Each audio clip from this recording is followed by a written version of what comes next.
तर दरवर्षीचाच कांदा बागायतदार शेतकऱ्यांचा अनुभव आहे. कांद्याची काढणी सुरू झाली की लगेच अवकाळी पावसाला सुरुवात होते आणि थोडाफार पाऊस सुरूच होतो.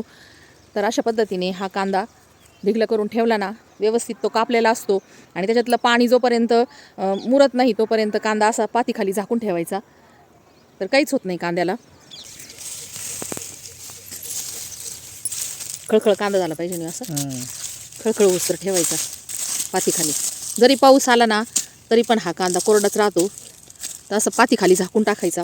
खालून पाणी जर गेलं तर नाही शक्यता आहे का नाही? काही नाही होत ना. समजा खालून जरी पाणी गेलं तरी आपण सुकायला घालू शकतो आहे की नाही? असे डिगलं केल्यावर घाबरायचं काहीच कारण नाही. ज्या कांद्यांच्या माना पडलेल्या आहेत ते जरूर काढून घ्या. म्हणजे सध्या उभे आहेत ते असे शेतात उभे राहू द्या. पावसाचा आभाळ जेव्हा जाईन तेव्हा या कांद्याची काढणी करा. तर घाबरून जाऊ नका.